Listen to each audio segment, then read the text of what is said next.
వైసీపీకి ఆ పార్టీ రాజ్యసభ సభ్యత్వానికి పిల్లి సుభాష్ చంద్రబోస్ రాజీనామా చేయబోతున్నారనే ప్రచారం జరుగుతోంది. ఈ ప్రచారంపై సుభాష్ చంద్రబోస్ స్పందించారు. తాను నైతిక విలువలు కలిగినటువంటి వ్యక్తిని ఆయన అన్నారు. వైసీపీని వీడి తాను వెన్నుపోటు పొడవలేనని, తాను జగన్ నాయకత్వంలోనే పనిచేస్తానని చెప్పారు. నిజాలు తెలుసుకోకుండా వార్తలు రాయొద్దని మీడియాను కోరుతున్నానన్నారు. తప్పుడు వార్తలు రాసి నైతిక విలువలను దెబ్బతీయొద్దని పిల్లి సుభాష్ చంద్రబోస్ విన్నవించారు. తన రాజకీయ జీవితాన్ని దెబ్బతీసే ప్రయత్నాలు చేయొద్దని కోరారు. వైసీపీ వీడే ఆలోచన తనకు కలలో కూడా లేదని చెప్పారు.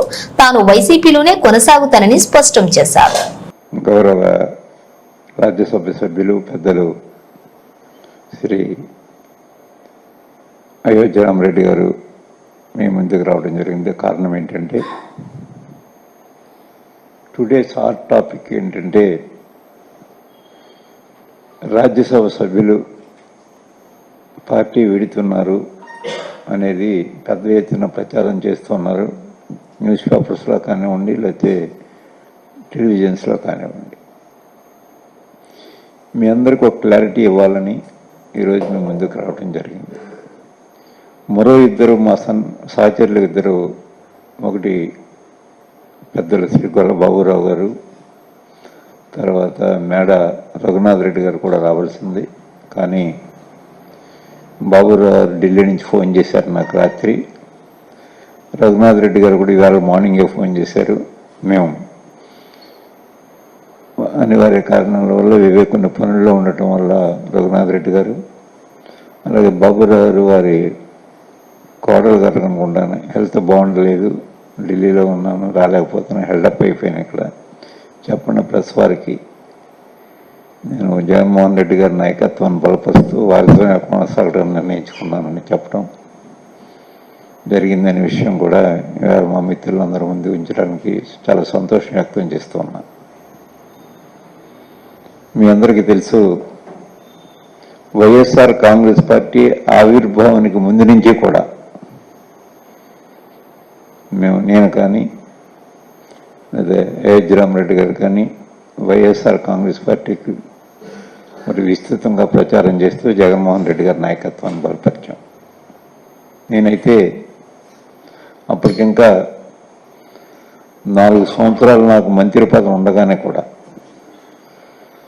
దాన్ని త్యజించి వైఎస్ఆర్ కాంగ్రెస్ పార్టీలోకి నేను రావటం, నేను వచ్చిన దగ్గర నుంచి జగన్మోహన్ రెడ్డి గారు కూడా నాకు ఏ విధమైన అన్యాయం చేయలేదు. మరి పేపర్లో ఎందుకు వెళ్ళిపోతున్నాయని నా మీద రాస్తున్నారో నేను అప్పుడే 1-2 సార్లు చెప్పాను కూడా.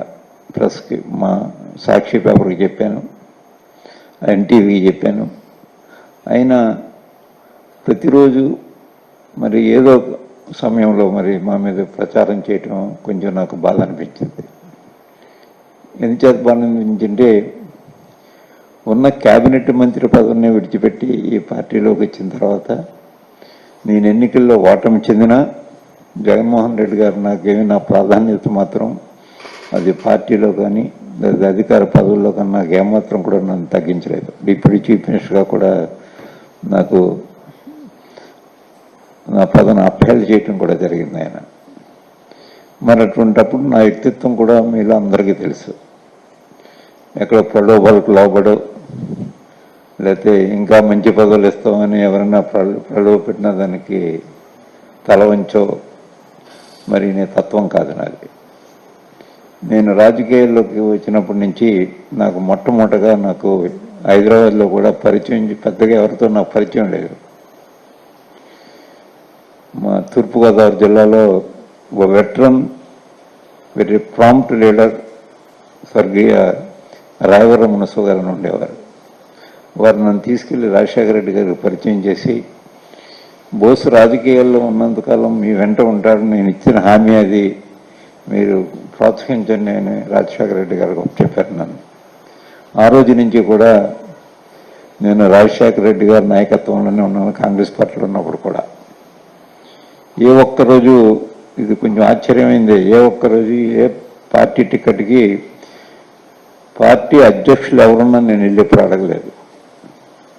ఒక రాజశేఖర రెడ్డి గారిని మాత్రమే కలవటం, ఆ టికెట్కి ఆ దరఖాస్తు ఆఫీసులో ఇచ్చానంటే నువ్వు వెళ్ళిపోయి పని చేసుకో, ఇక్కడ ఎందుకు ఉన్నావు, ఇంకా నేను చూసుకుంటాను నేను చెప్పడం, నేను ఆర్థికంగా స్థితిపడిన కాకపోయినా ఆయనే ఆర్థిక సహాయం చేసి నాకు మరి నన్ను ప్రోత్సహించడం కారణంగానే ఎన్ని రోజులు రాజకీయాల్లో కొనసాగాను నేను.